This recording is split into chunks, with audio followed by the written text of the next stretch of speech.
Magandang araw po sa inyo mga idol at sa mga giliw kong tagapakinig. Nagkita-kita po tayong muli. Ako po ang inyong Tito Blair.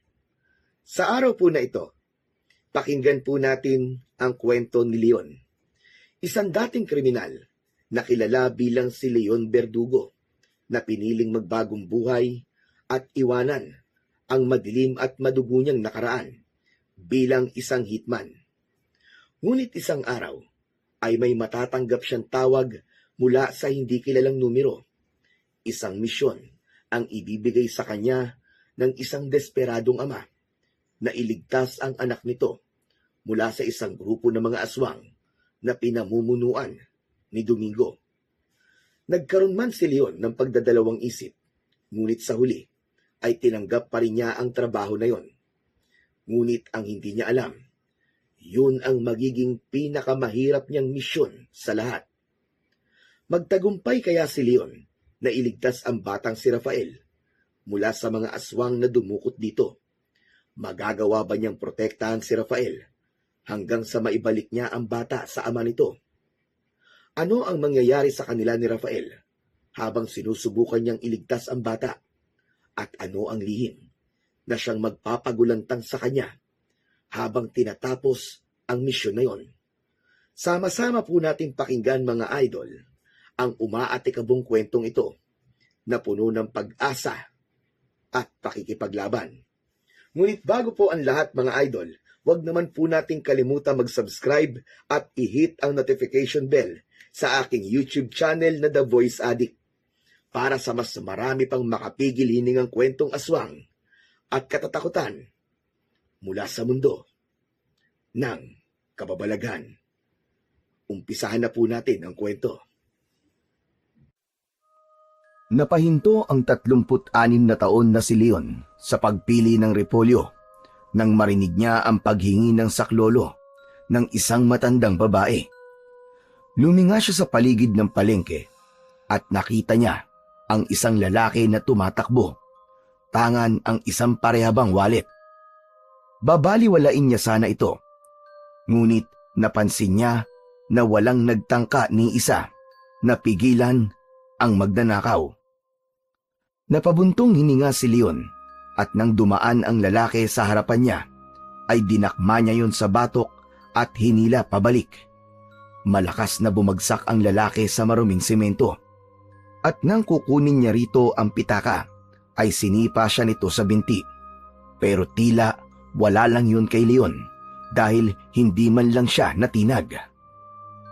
Ay nako, kung ako sa'yo, ibibigay ko na yung pitaka na ninakaw mo.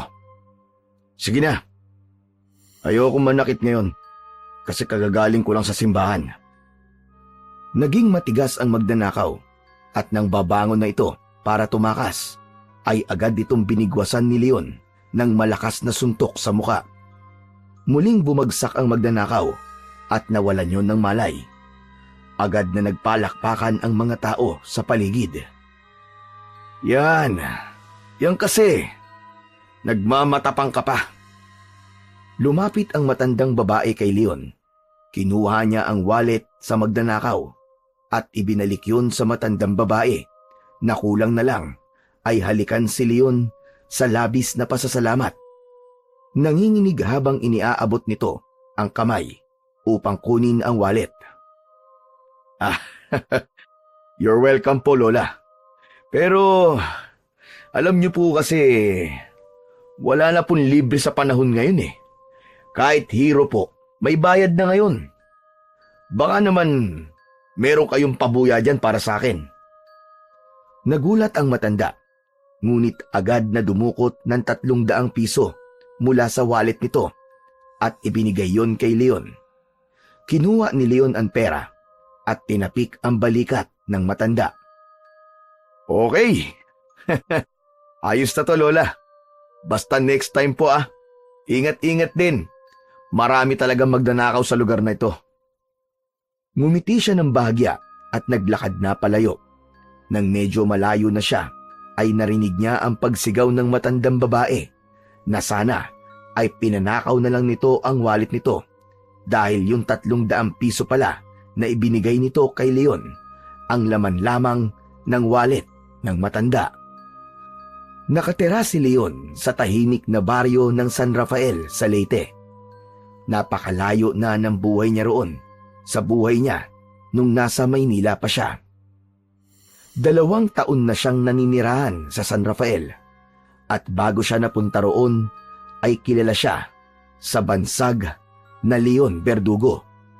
Dahil isang bayarang mamamatay tao si Leon. Ngunit ang pinapatay lang niya ay ang mga kriminal na nagawang takasan ang batas na nais mamatay ng mga naargabyado ng mga ito. Noon ay kaya niyang gawin ang kahit na anong maruming trabaho basta't may kapalit na pera. Ngunit dumating ang araw na nakaramdam na siya ng konsensya at pinili niyang magbagong buhay. Tuluyan niya ng tinalikuran ang pagiging si Leon Verdugo at namuhay siya sa Leyte ng simple, tahimik at malayo sa mga taong may alam ng nakaraan niya. Lahat ng trabaho ay pinasok niya upang mabuhay, pero ang mga trabaho na pinapasukan niya ay puro legal at marangal na. Pagdating ni Leon sa bahay ay binuksan niya ang pinto na gawa sa manipis na plywood. Bagamat maliit at simple ang bahay, ay maaliwalas naman yun at maayos. Naabutan niya ang kaibigan niyang si Bitoy na nakaupo sa lumang sofa habang nanonood ng balita sa isang lumang telebisyon. Si Bitoy ang kasama niya sa bahay at si Bitoy ang may-ari ng bahay na tinutuluyan niya. Nangungupahan siya doon, pero dahil sa naging malapit na sila, ay tuluyan na siyang pinatira roon ni Bitoy. Alam din ni Bitoy ang nakaraan niya, pero tinanggap pa rin siya nito. Uy, Leon! Nandiyan ka na pala, tol. Anong nabili mo sa palengke? Puro gulay lang. Mahal masyado ang karnet isda ngayon eh. Sus, okay na yan. Kesa naman wala tayong makain. Sa bagay, healthy naman ang gulay, di ba? Oo nga pala. May sasabihin ako sa'yo. Ipapaayos kasi ni kapitan ng bahay niya. Kinuha ko na isa sa mga karpintero. Mangyaring naghahanap pa ng isa. O ano, baka gusto mong ikaw na ang i-recommenda ko. Sige ba, sama ako. Ayos rin yun. May mapagkakakitaan kahit papano. Total, wala rin naman akong ginagawa dito eh. Saka, 3 araw na rin akong walang trabaho eh. Okay, so alright. O paano? Bukas to magsisimula. Magdala ka rin pala ng sarili mong martilyo at lagare, ha? Walang problema, tol. Ngumiti si Bitoy at kinuha nito ang bayong kay Leon. Dinala nito yon sa kusina para hugasan. Umupo si Leon sa sofa at itinutok ang mga mata sa palabas sa telebisyon. Maya-maya pa ay nagsalita si Bitoy mula sa kusina. Alam mo, tol Leon, buti na lang talaga. Nagbagong buhay ka na eh. Dahil kung hindi ka mapupunta rito sa San Rafael. Di sana, hanggang ngayon mag-isa pa rin ako dito sa bahay ko. Wala eh. Nakatadhana talaga na maging magkaibigan tayo, tol. Pero, salamat talaga sa'yo, Bitoy ah. Kahit siguro magpasalamat ako sa'yo habang buhay hindi ko babayaran ng mga naitulong mo sa akin. Uy, ano ka ba? Tumigil ka nga. Ito ka, drama king. Tama na nga. At baka magkaiyakan pa tayo dito eh. Igigisa ko na lang pala itong mga gulay na binili mo. O sige. Ikaw kasi nag-umpis eh. O sige na. Ikaw na ang bahala magluto ngayon ha. Pero, wag mo naman tagalan ng pagluluto sa gulay. Ang gusto ko sana yung half cook lang. Oo na. Ako nang bahala rito, tol. Habang nakatutok ang mata ni Leon sa telebisyon, ay hindi niya naiwasan na ipagkumpara ang buhay niya noon sa buhay niya sa San Rafael. Masasabi niya na wala siyang pagsisisi na tinalikuran niya ang pagiging si Leon Verdugo. Kahit pa malaki ang perang kinikita niya noon, alam niya na hindi niya na mababayaran ang mga naging kasalanan niya noon kahit nagbago na siya. Pero ang ginagawa na lamang niya ay wag nang magdagdag pa ng kasalanan. Kaya tuwing gabi, bago siya matulog, ay palagi siyang nangangako sa Diyos na kahit na anong mangyari, ay hinding-hindi na siya babalik sa pagpatay ng mga tao. Nang sumunod na araw, maghapon na nagtrabaho sina Leon at Bitoy sa pinapaayos na bahay ng kanilang kapitan. Pagod na pagod sila, pero halos hindi nila yun naramdaman dahil walang tigil ang kwentuhan nila sa gitna ng trabaho. Hindi na rin nila namalayan ang paglipas ng oras hanggang sa marinig nila ang pagtawag sa kanila ng kapitan na tapos na ang trabaho nila para sa araw na yon. Lumapit sa kanila ang kapitan at ibinigay ang sahod nila para sa araw na yon. Matapos nilang makapagpasalamat, ay magkasabay na silang naglakad pauwi. Ayos ah! Parang ang sarap yata mag-inom mamayang gabi. Bagong sahod na naman tayo eh. E di, bumili tayo ng alak. Gusto ko nga rin mag-inom mamaya eh. Naunahan mo lang ako na magyaya eh. O sige, ganito. Ikaw na sa alak, ako nang bahala sa pulutan. Pambihira. Inunahan mo pa talaga ako sa mas mura ah. Pero sige, no problem, I can manage. Basta sa sunod, ikaw naman sa alak ah. Oo na, walang problema. Isang tindahan ang nadaanan nila at doon na sila bumili ng 2 bote ng gin at 3 chicharong baboy. Matapos yon, ay naglakad na ulit sila pauwi sa bahay. Ayos! Sigurado ko, masarap na naman ang tulog natin mamaya nito. Kaya nga eh, kailangan ko rin kasi ng alak para makatulog ako ng maayos. Alam mo kasi, nitong mga nakaraang gabi, hindi ako kagad makatulog. Oh, bakit naman? Ewan ko ba? Pakiramdam ko kasi, merong hindi magandang mangyayari. Ay nako, huwag ka kasing mag-isip ng kung ano-ano. Wala akong iniisip na kung ano-ano, Bitoy. Bigla ko lang siyang naramdaman, lalo na kapag nakahiga na ako sa gabi. Hindi na nagsalita pa si Bitoy dahil nakarating na sila sa bahay. Agad silang pumasok at nagpahinga ng konting oras. Maya-maya pa ay naging abala na ang dalawa sa pagluluto ng kanilang hapunan. Pagkatapos ng hapunan, tumayo si Leon at nagpunas ng bibig gamit ang laylayan ng kanyang t-shirt. Kinuha niya ang 2 bote ng gin na binili nila kanina at inilabas yun sa harapan ng bahay. Inilagay niya ang mga bote sa lumang kahoy na mesa na may konting gasgas sa ibabaw. Sabay inilabas ang 2 baso at ang supot ng mga chicharon. Si Bitoy naman ay nagdala ng maliit na lampara at inilagay yon sa gitna ng mesa para kahit paano ay may ilaw silang 2 roon. Umupo si Leon sa bangkong kahoy habang si Bitoy naman ay naupo sa kabilang gilid. Agad itong nagsalin ng alak sa kani-kanilang mga baso. Okay tol, simulan na agad natin. Ang tagal nang hindi nasasayaran ng alak ang lalamunan ko eh. Nangangati na. Ikaw talaga, oo. O sige, cheers muna para sa pagod natin maghapon. Sana araw-araw may sahod tayo, no? Kaya dapat, araw-araw din tayo magtrabaho. O di ba? Natawa silang dalawa. Kinuha na nila ang kanilang mga baso para mag-toast. Agad nilang ininom ang alak na sinundan nila ng pamumulutan ng chicharon. Nang tumagal ang inuman, ay naramdaman na ni Leon ang epekto ng alak sa kanya. Leon, seryoso muna tayo ah. Pwede ba akong mag-request? Ano na naman yan, Bitoy? Ikaw kilala kita eh. Baka kung ano yung request mo na yan Hindi tol. Seryoso ka, di ba? Pwede bang magkwento ka ng isa sa mga hindi mo makakalimutan na naging trabaho mo nun? Alam mo na, nung ikaw pa si Leon Verdugo.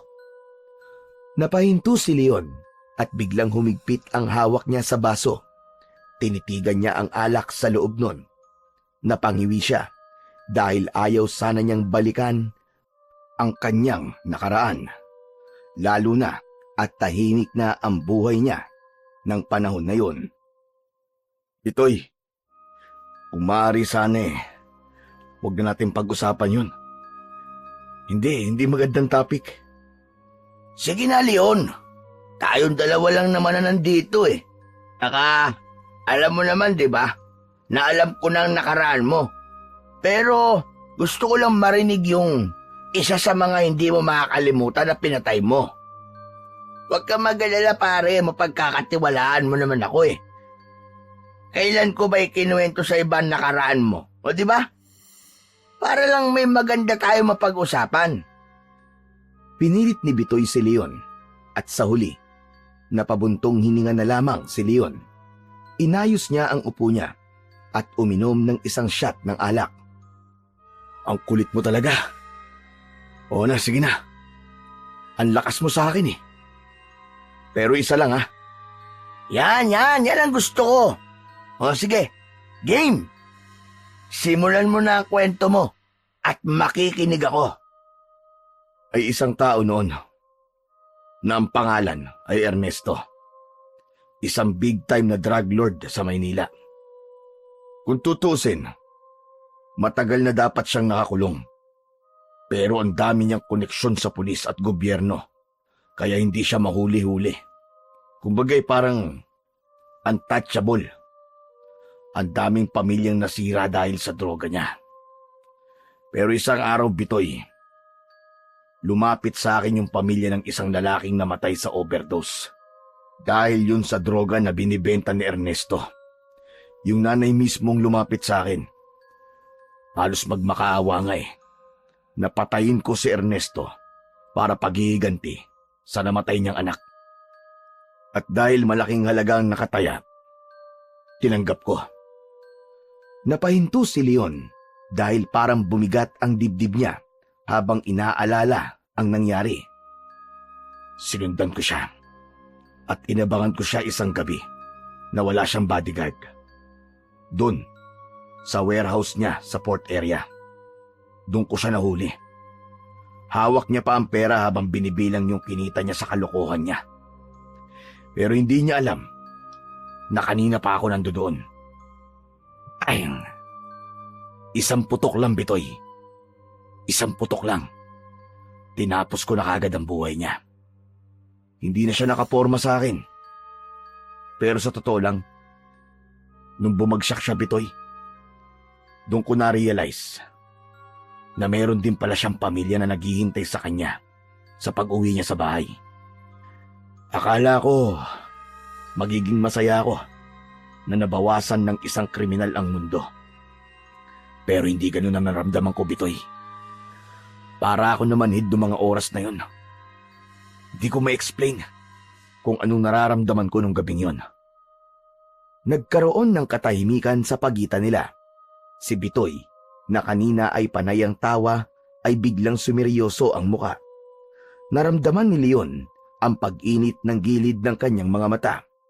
Suminghot siya at agad na pinunasan ang mata kahit na wala pa namang tumutulong luha mula roon. Bitoy, hindi ko makakalimutan ang gabi na yon. Hindi dahil sa ginawa ko, kundi dahil doon ko napagtanto na hindi ko mababago ang mundo. Kahit gaano pa karami ang patayin kong kriminal, ako rin mismo ay nagiging mas masahol pa sa mga kriminal na yon habang tumatagal. Napabuntong hininga si Leon. Alam niya na kung ipagpapatuloy niya ang pagkikwento ay tuluyan na siyang maiiyak. Tama na tol, tama na. Iba na lang ang pag-usapan natin. O sige Leon. Pasensya ka na. Tara, inom na lang tayo ulit. Tahimik na uminom si Leon. Nagsimula ng magkwento si Bitoy ng nakakatawa nitong experience. Pero kahit tumatawa si Leon, ay nasa loob pa rin niya ang bigat ng konsensya na matagal niya nang nais mawala. Makalipas ang ilang oras, ay bigla nang sumubsob si Bitoy sa lamesa. Lasing na ito. Hinayaan lang ni Leon ang kaibigan niya at mag-isa niyang inubos ang natitirang alak. Nang naubos na niya ang alak, ay tinignan niya si Bitoy at napailing. Pambihira. Ang lakas magyaya ng inuman, pero palagi namang unang bumabagsak. Ay nako, wala ka talagang laban sa akin pagdating sa inuman, Bitoy. Tumayo si Leon at nilapitan si Bitoy. Marahan niya itong tinapik sa balikat para gisingin. Hoy! Tol! Bitoy! Gumising ka na dyan at doon ka na sa kwarto mo matulog. Hindi gumalaw si Bitoy.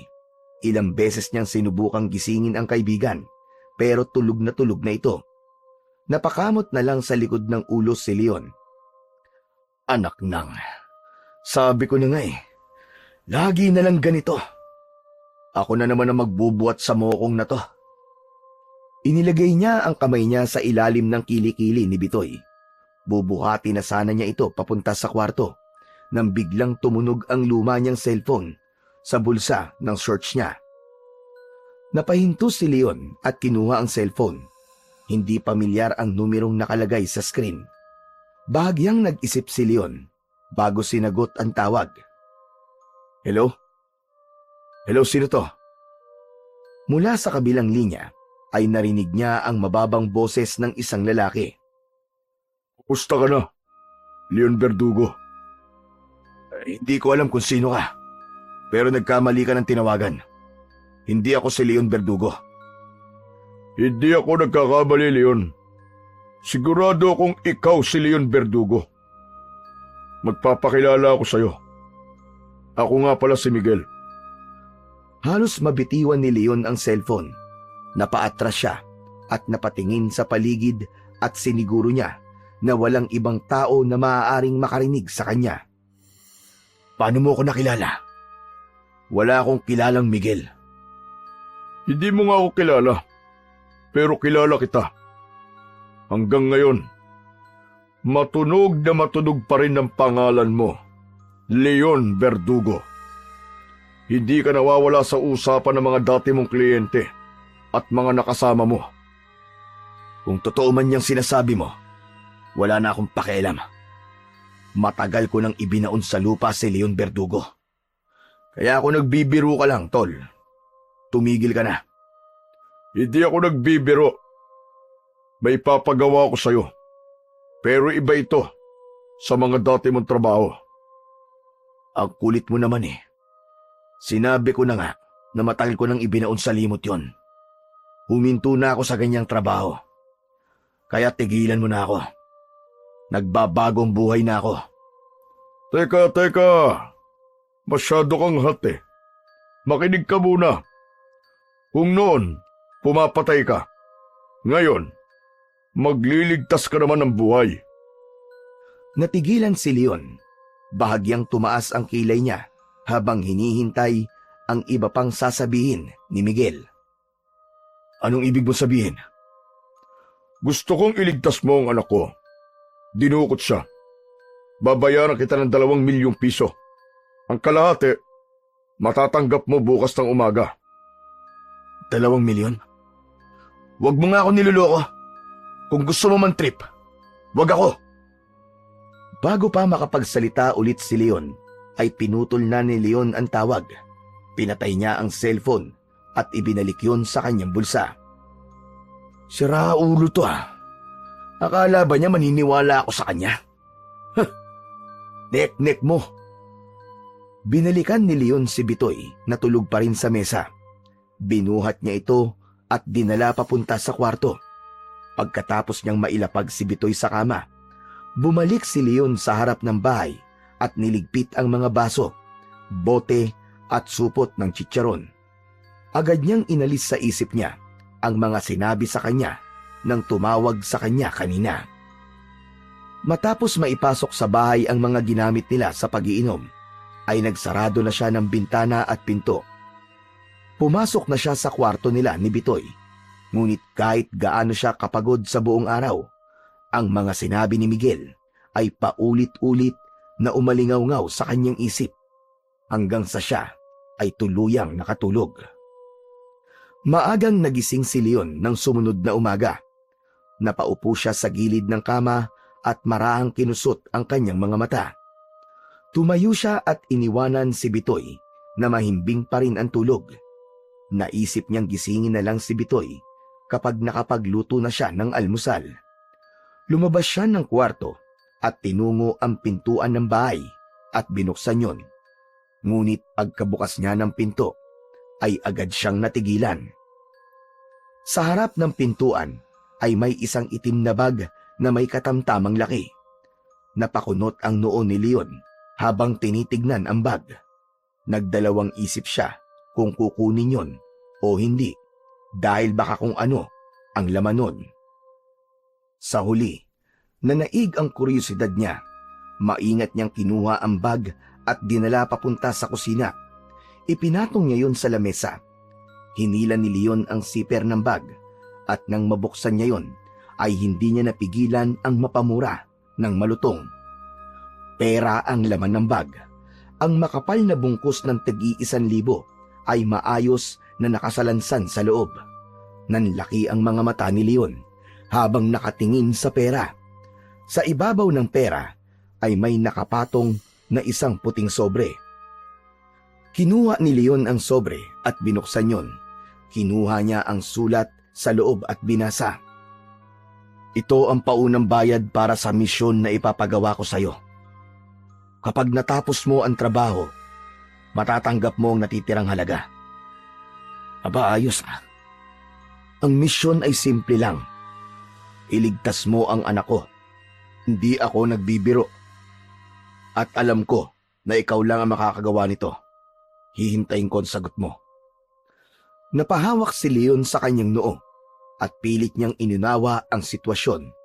Hindi niya alam kung magagalit, matatakot o kung ano ang mararamdaman niya sa perang nasa harap niya. Pero isang bagay ang malinaw sa kanya. Hindi nagbibiro ang Miguel na nakausap niya kagabi. Tumitig siya sa bag ng pera. Tumayo siya mula sa kinauupuan at naglakad sa kusina. Napailing siya at itinapon ang sulat sa mesa. Huminga siya ng malalim at bumalik sa mesa. Napansin niyang nanginginig ang kamay niya habang sinasara ang bag na may lamang salapi. Habang nakatingin si Leon sa bag, ay alam niyang wala na siyang kawala. Sinubukan niyang tumakas sa buhay niya bilang si Leon Verdugo, pero tila bumalik ang mga multo ng kanyang nakaraan para hilahin siyang muli sa mundo ng karahasan. Ngunit sa pagkakataong yon ay hindi pagpatay ang hinihingi sa kanya, kundi pagliligtas sa isang bata na maaaring sa oras na yon ay nanganganib na ang buhay. Maya-maya pa ay muling binuksan ni Leon ang bag para tignan ulit ang laman. Ang makakapal na bungkus ng pera ay parang nakangiti sa kanya at kumakaway. Ngunit bago pa siya muling nakapag-isip, biglang lumabas si Bitoy sa kwarto nila. Nagulat si Leon at agad niyang kinuha ang sulat at ibinalik yon sa bag. Nataranta niya yung isinara. "O, tol! Ang aga mo yatang nagising ah." "Ha? Oo. Maaga kasi tayo papasok, di ba?" "Teka, parang namumutla ka yata. Ano ba nangyayari sa'yo?" "Ha?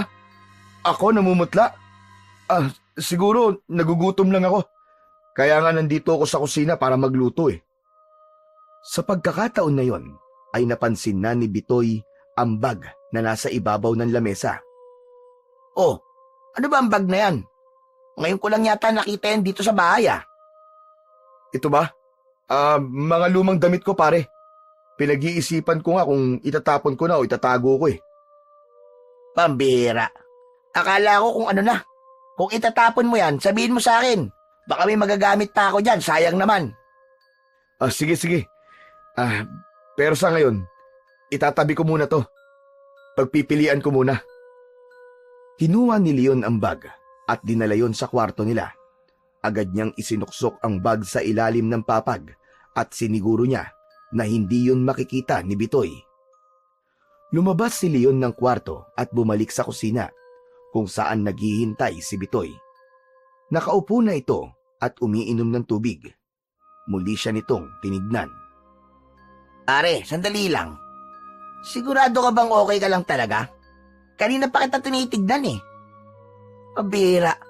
Parang ang bigat ng iniisip mo eh. Okay nga lang ako. Ikaw nga ang dapat tanungin ko niyan eh.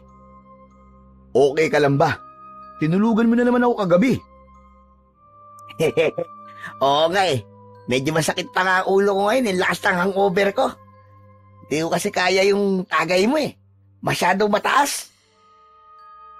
Ewan ko sa'yo. Sige na. Magluluto na ako ng almusal. Maaga pa naman eh. Pero kailangan natin pumasok na maaga. Baka pagalitan pa tayo ni Kapitan. Nagsimula na magluto si Leon upang makaiwas sa mga tanong ni Bitoy. Kinuha niya ang mga itlog at sinimulang magprito.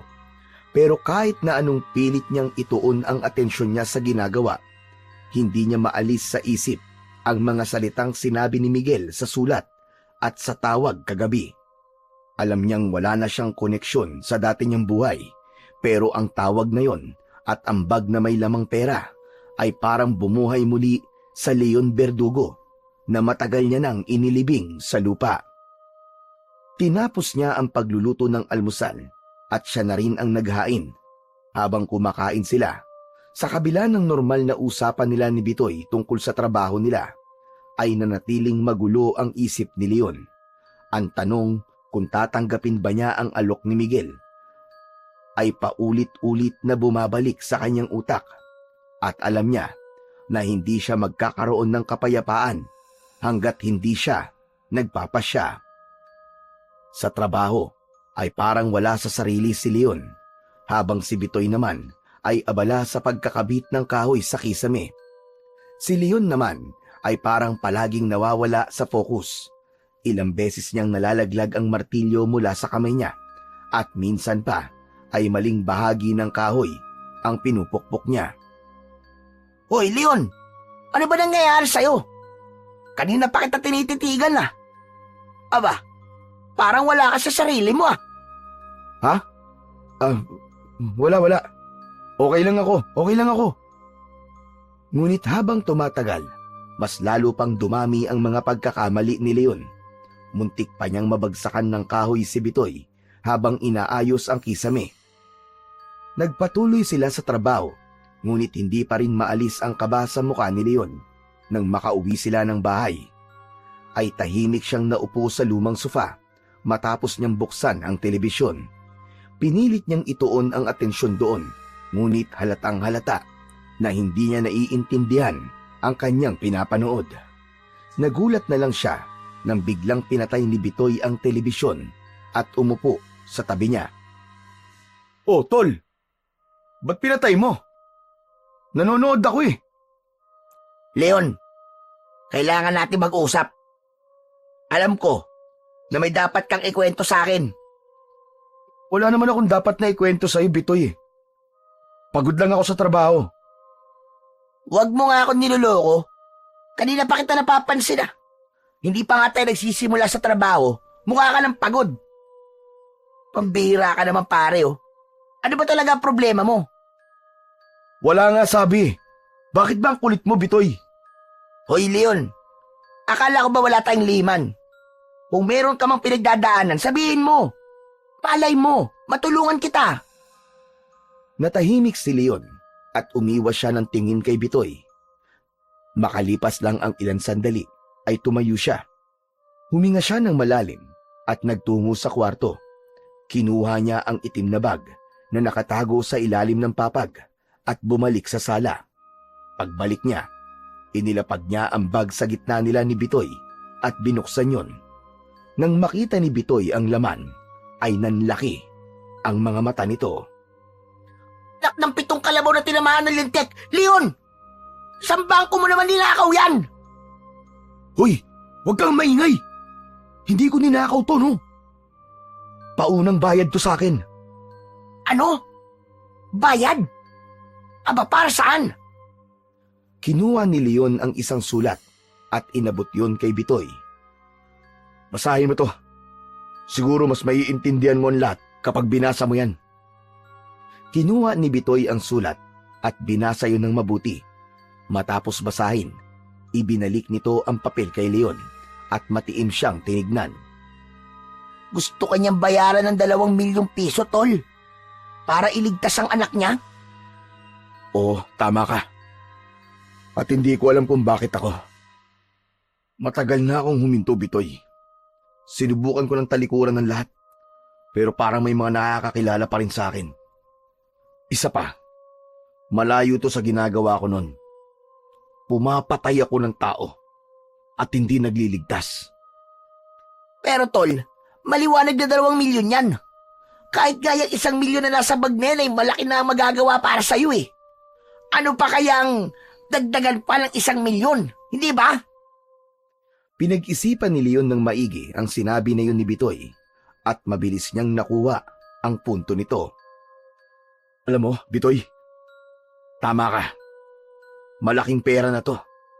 Marami na akong pwedeng gawin sa 2 milyon. At baka ito na rin ang paraan para guminawa ang buhay natin. Isa pa, naisip ko rin na hindi naman ako papatay ngayon eh. Magliligtas ako ng buhay. Tama! Tama yun! Kawawa naman yung bata. Buhay ang nakasalalay dito, pare. Sigurado akong kaya mo yan. Ikaw pa ba? Malaki ang tiwala ko sa'yo, Leon. Muling nag-isip si Leon ng ilang saglit bago tumango.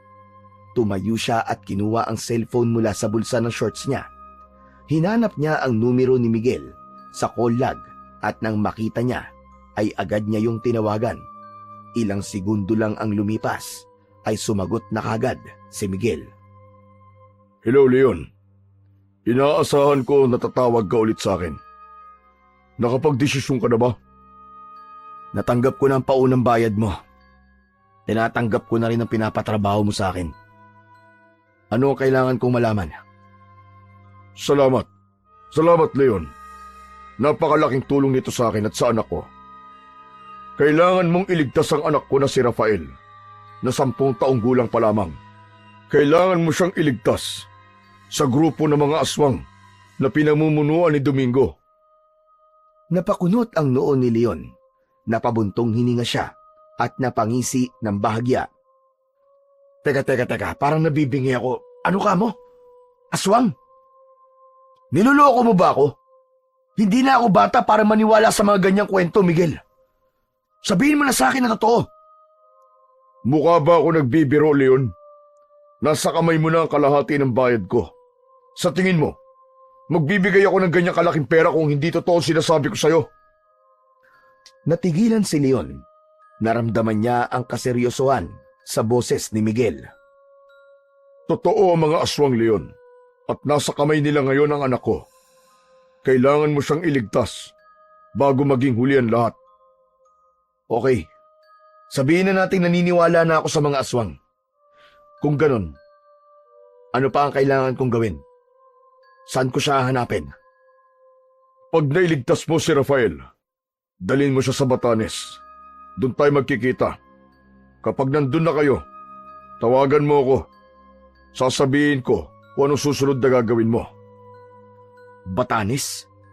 Napakalayo naman nun. Bakit kailangan doon pa? Huwag ka na magtanong, Leon. Gawin mo na lang ang trabaho mo. Ang mahalaga, ligtas mo siyang madala doon. Napabuntong hininga si Leon, pero ramdam niya ang depresyon sa boses ni Miguel. Ititext ko sa iyo ang lugar kung saan nila dinala si Rafael. Leon, maawa ka. Iligtas mo siya ng buhay. Anak ko lang ang meron ako. Sandaling natahimik si Leon. Sa kabila ng lahat, naramdaman niya ang sinseridad at takot sa tinig ni Miguel. Tumango siya kahit hindi nakikita si Miguel at muling huminga ng malalim. Pangako. Pangako, Miguel. Ililigtas ko ang anak mo. Buhay ko siyang dadalhin sa'yo. Natapos ang tawag at marahang inilapag ni Leon ang cellphone sa mesa.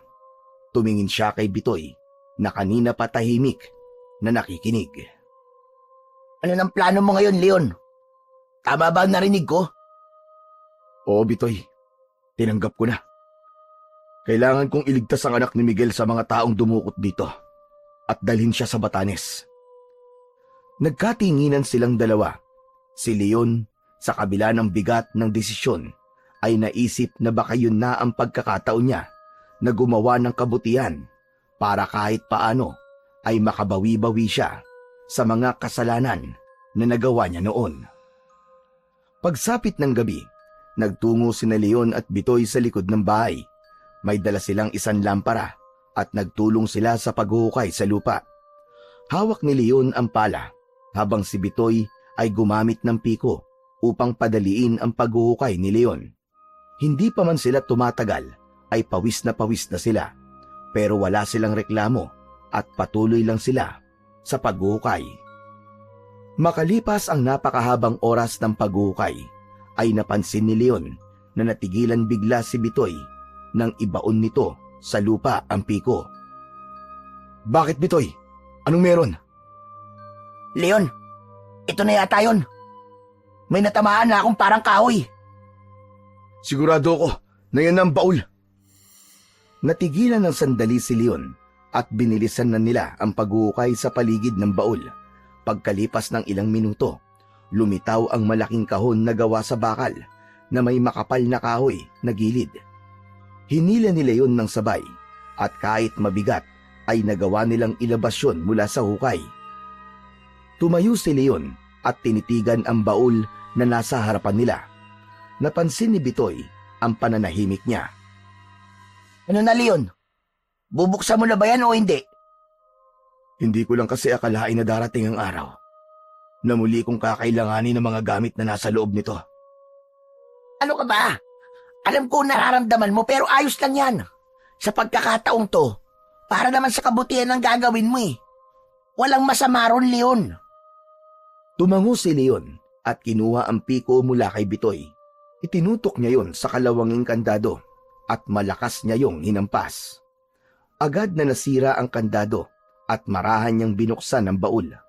Tumambad sa kanila ang iba't ibang dekalibring baril, pistola, shotgun, submachine gun, 45 at rifle. May mga kahon din ng bala at iba't ibang klase ng patalim. Napanganga si Bitoy sa kanyang nakita. Wow! Grabe, Leon! Hindi ko akalain na ganyan ang mga ginagamit mo nun. Sobrang dami. Hindi ko alam na ganito kadami ang armas mo. Aba, kung iisipin para kang si Rambo ah. Anak nang, kung alam ko lang na ganito ang mga ginagamit mo, baka natakot na ako sa'yo noon pa. Kaya nga hindi ko pinapakita sa noon ng laman ng baul na yan eh. Kasi alam kong kakatakutan mo ko. Pero pipili lang ako ng ilan sa mga yan. Di ko naman kayang dalhin lahat yan eh. Ayos! Sa wakas, nagbalik na rin si Leon Verdugo. Pero kapag natapos ko ng trabahong to, Bitoy, kapag nailigtas ko ng anak ni Miguel, ililibing ko na ng tuluyan ng lahat ng ito. Kasama ng pagkatao ko bilang si Leon Verdugo. Ito na talaga ang magiging huling misyon ko. Pinapangako ko yan. Inihanda na ni Leon ang mga armas na dadali niya. Pinili lang niya ang mga alam niyang magagamit niya at yung madali lang niyang madadala. Chinek niya rin kung maayos pa ang kondisyon ng mga baril na naroon. Matapos makapili, ay ibinalik na nila ang ilang armas sa baul at pansamantalang itinabi yun. Habang inaayos ni Leon ang mga napili niyang armas, naramdaman niyang mas mabigat ang kanyang responsibilidad kesa sa bigat na mga armas na dadali niya.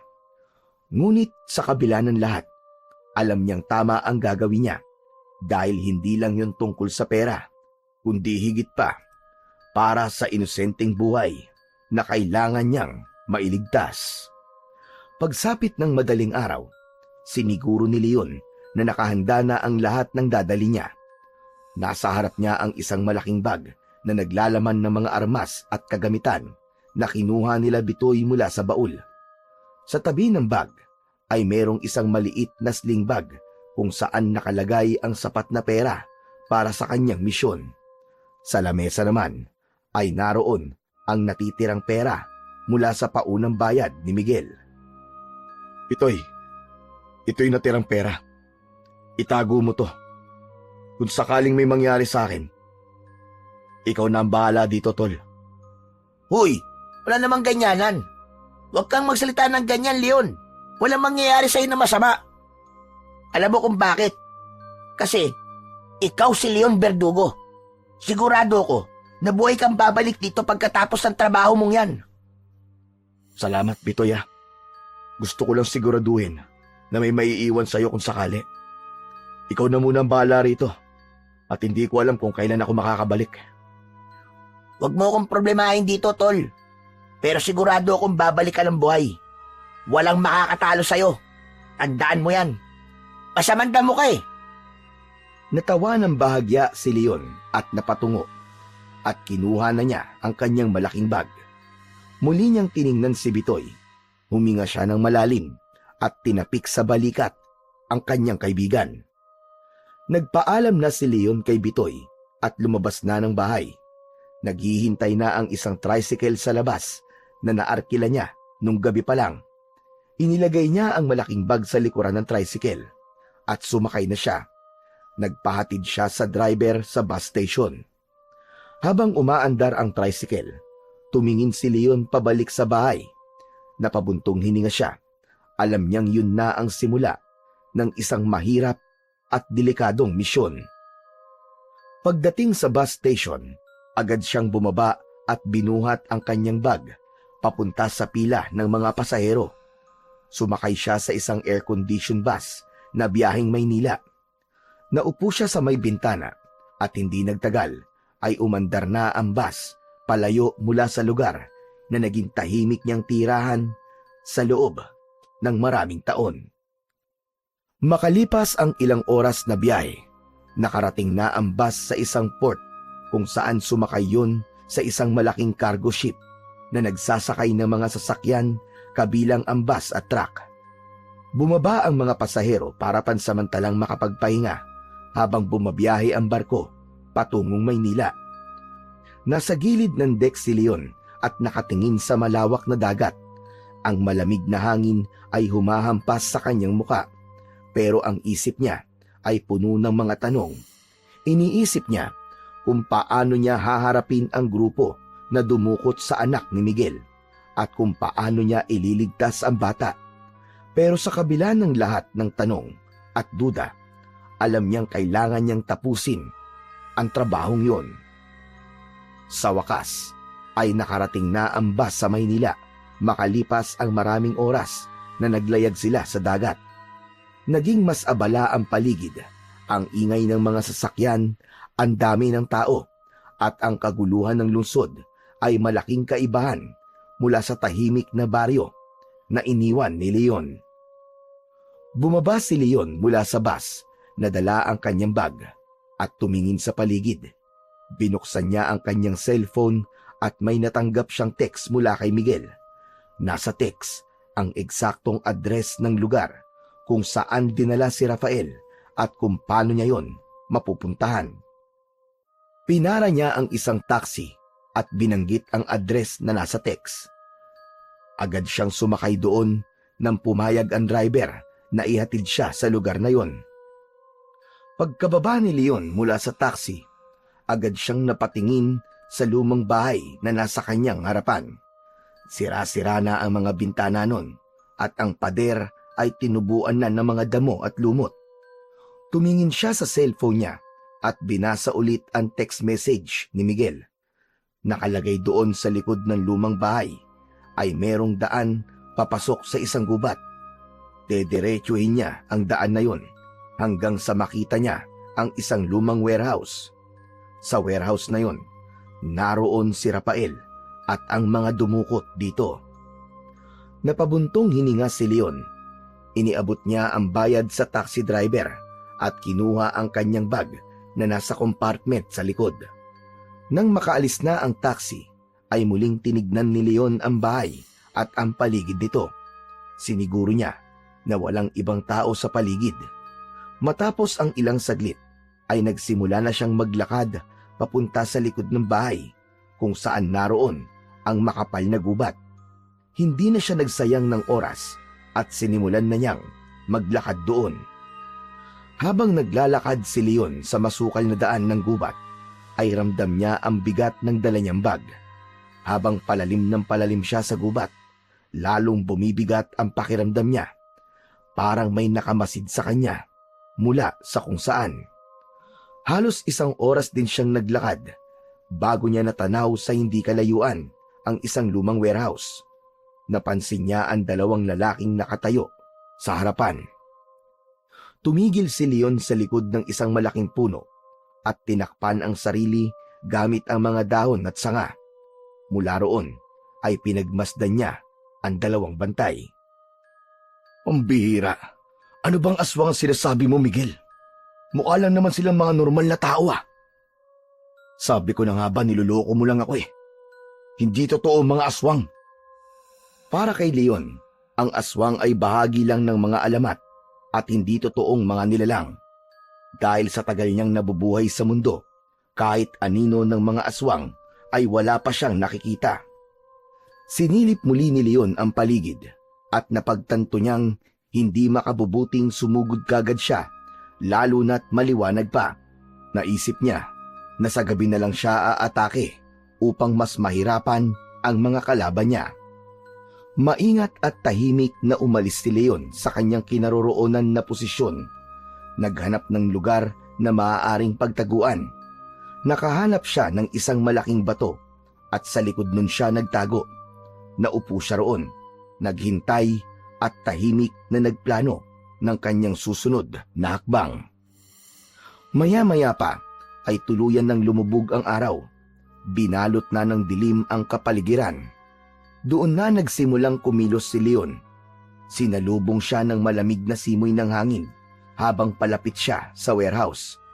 Nasa likod niya ang isang submachine gun na nakasabit gamit ang strap, habang ang 45 naman na baril ay nakasuksok sa likod ng pantalon niya. Sa kanang kamay naman niya ay hawak niya ang isang army knife. Tahimik siyang naglakad sa gilid ng warehouse. Mula roon, inobserbahan niya ang 2 bantay na nasa labas. Makalipas ang ilang sandali, pumasok ang isa sa mga bantay sa loob ng warehouse at iniwang mag-isa ang kasamahan nito sa labas. Dahan-dahang lumapit si Leon sa bantay. Nang makarating siya sa likod ng lalaki, ay walang pag-aalinlangan niyang hinila ito palapit at agad na giniritan sa leeg gamit ang hawak niyang army knife. Hindi man lang nito nagawang makasigaw. Walang buhay itong bumagsak sa lupa ng tahimik. Tumigil saglit si Leon at nakiramdam kung may nakakita sa kanya. Ngunit tahimik pa rin ang paligid ng mga oras na yon. Papasok na sana siya, pero biglang bumukas ang pinto ng warehouse at lumabas ang 2 bantay. Mabilis na umatake si Leon at gamit ang parehong paraan, ginilitan din niya ito sa leeg na agad nitong ikinasawi. Tahimik na pumasok si Leon sa loob ng warehouse. May kadiliman ang loob dahil 2 ilaw lang ang nasa kisame. Amoy lumang kahoy ang paligid. Biglang lumitaw ang 2 lalaki sa kanyang harapan. Ngunit bago pa man siya makapagsalita, ang mga ito ay biglang nagbago ng anyo. Ang kanilang mga mata ay naging pula, ang mga ngipin ay humaba, at ang kanilang mga kuko ay naging matutulis. Nagmistulang mga halimaw ang 2 lalaki, at doon na napagtanto ni Leon na totoong mga aswang nga ang dumukot sa anak ni Miguel. Wala nang oras para mag-isip si Leon. Agad niyang hinugot ang 45 mula sa likod ng pantalon niya at pinutukan ang 2 aswang. Ang mga bala ay tumama sa ulo at dibdib ng mga yon na agad ikinamatay ng 2. Nanlamig si Leon at nagulat sa bilis ng mga pangyayari. Ano to? Ano ba tong pinasok ko? Bigla niyang narinig ang sunod-sunod na kaluskos mula sa iba't ibang bahagi ng warehouse, mula sa likod ng mga lumang kahon, sa likod ng mga poste, at sa taas ng mga scaffoldings ay nagsimula ng magsulputan ang iba pang mga aswang. Hinugot ni Leon ang submachine gun mula sa likod. at agad na nagpakawala ng sunod-sunod na bala sa mga aswang na papalapit sa kanya. Ang ingay ng baril ay umalingaw-ngaw sa loob ng warehouse at ang bawat bala ay tumama sa katawan ng mga aswang. Ang iba sa mga aswang ay mabilis na nakalapit kay Leon, ngunit mabilis niyang ginamit ang army knife. Sa bawat sugod ng mga aswang ay isang mabilis na saksak o gilit ang sumasalubong sa mga yon. Panay na ang mura ni Leon dahil hanggang sa sandaling yon ay hindi pa rin siya makapaniwala na mga aswang talaga ang makakaharap niya. Patuloy ang pakikipaglaban ni Leon para sa kanyang buhay, ngunit kahit mag-isa lang si Leon ay nanatili siyang matatag. Ginamit niya ang bawat armas na dala niya, ang submachine gun para sa mga nasa malayo at ang army knife naman para sa mga nakalalapit sa kanya. Pagkalipas ng ilang minuto ng matinding labanan, unti-unti nang naubos ang mga aswang. Ang sahig ng warehouse ay napuno ng mga katawan ng mga aswang at ang paligid ay muling naging tahimik. Si Leon ay nakatayo sa gitna habang hinihingal at balot ng pawis at dugo. Sinuri ni Leon ang paligid at siniguro niyang wala nang natitirang aswang. Itinaas niya ang submachine gun at humanda para sa anumang maaaring mangyari. Nagsimula na siyang maglakad papasok sa mas malalim na bahagi ng warehouse, hanggang isang pinto na gawa sa bakal ang natagpuan niya sa dulong bahagi ng lugar na yon. Binuksan ni Leon ang pinto at mula sa kaunting liwanag na nagmumula sa bumbilya sa kisame, nakita niya ang isang bata na nakatali sa isang upuan. Nakapiring yun at ramdam ni Leon ang takot na bumabalot sa bata. Lumapit siya ng dahan-dahan at siniguro niyang hindi niya magugulat ang bata. Ngunit sa paglapit niya, bigla itong nagsisisigaw at halos maiyak sa takot. "Parang awa niyo na! Huwag niyo akong saktan! Parang awa niyo na! Ibalik niyo ako sa papa ko! Ibalik niyo ako sa papa ko! Parang awa niyo na!" "Huwag ka maingay, boy! Huwag ka maingay! Huwag ka mag-alala! Ligtas ka na, Rafael!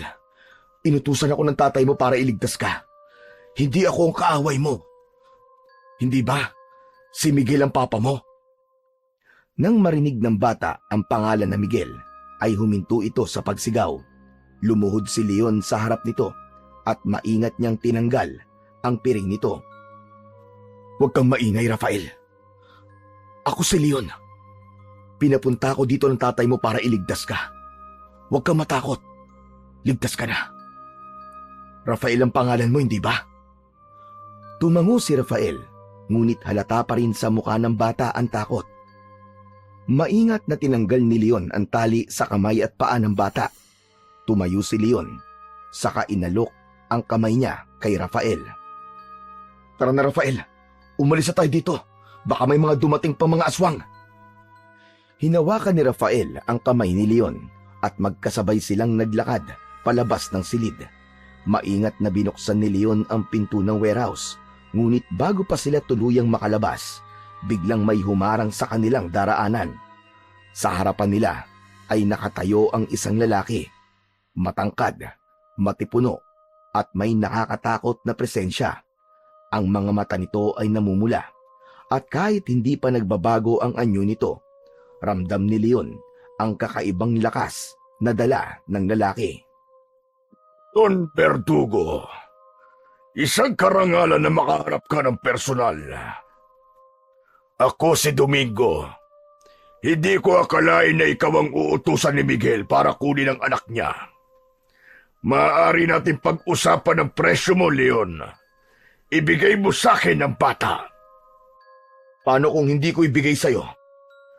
Simple lang, Leon. Simple lang. Papatayin kita.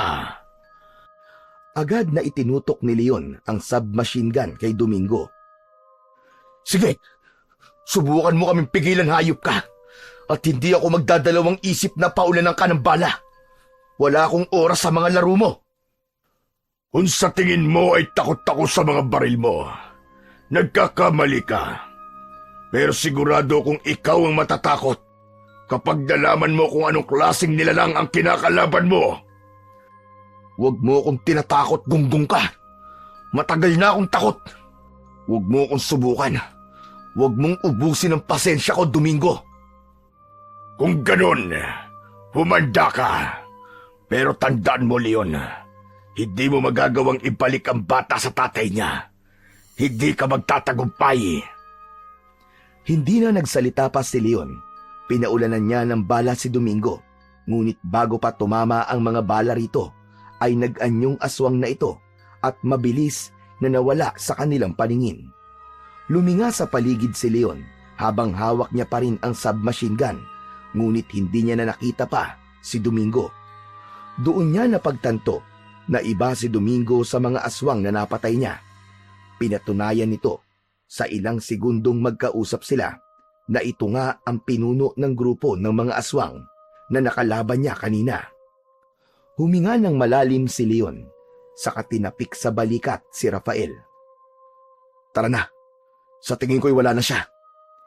Hinawakan ni Leon ng mahigpit ang kamay ni Rafael at sinimulan na nilang tahakin ang daan palabas ng warehouse. Dumaan sila sa madilim at masukal na gubat. Habang naglalakad sila, ay tinalasan ni Leon ang pakiramdam dahil baka biglang umatake si Domingo sa kung saan. Bago tuluyang lumabas ng gubat, ay pinuntahan muna ni Leon ang malaking bato kung saan niya itinago ang kanyang bag bago pumasok sa loob ng warehouse. Mabilis na tinignan ni Leon ang paligid at siniguradong wala nang humahabol sa kanila bago lumuhod at binuksan ang bag. Ibinalik niya sa bag ang 45 at ang submachine gun, ngunit hindi niya na binitiwan pa ang kanyang army knife. Matapos maisarado ang bag, ay tumayo siya at isinukbit yun sa kanyang balikat. Nilapitan niya si Rafael na tahimik lang ngunit halatang takot pa rin. Inilalayan niya ang bata, hinawakan niya ito muli sa kamay at nagpatuloy sila sa pagtakbo hanggang sa tuluyan na silang nakalabas ng gubat.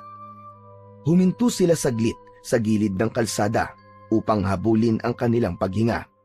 Hindi nagtagal ay mabilis na silang naglakad palayo sa lugar na yon. Habang mabilis ang lakad nila sa gilid ng kalsada, kinuha ni Leon ang cellphone mula sa bulsa at agad na tinawagan si Miguel. Ilang segundo pa lang ang lumipas ay agad nang sumagot si Miguel. Leon! Leon, ano na? Kumusta na? Ligtas na ba si Rafael? Walang Diyo. Totoo palang sinabi mo. Mga aswang nga pala talagang dumukot sa anak mo. Sinabi ko naman sa'yo, hindi ako nagbibiro. Totoo, mga aswang. Teka, ano na nangyari? Si Rafael? Naitakas ko na si Rafael. Palayo na kami sa warehouse.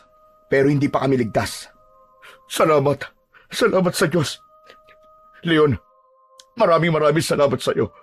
Hindi ako nagkamali na ikaw ang kinuha ko para sa trabahong to. Si Rafael ang anak ko. Pwede ko ba makausap ang anak ko? Tinignan ni Leon si Rafael na tahimik lang na naglalakad sa tabi niya. Iniabot niya ang cellphone sa bata. Rafael, gusto ka makausap ng tatay mo. Agad na kinuha ni Rafael ang cellphone. Nang narinig nito ang boses ni Miguel mula sa kabilang linya, ay nagsimulang tumulo ang luha nito. Papa, gusto ko na pong umuwi. Ayoko na po dito. Natatakot po ako. Anak, huwag ka mag-alala. Kasama mo si Kuya Leon. Siya ang magdadala sa iyo pauwi sa atin. Magtiwala ka lang sa kanya, anak. Malapit ka na makauwi.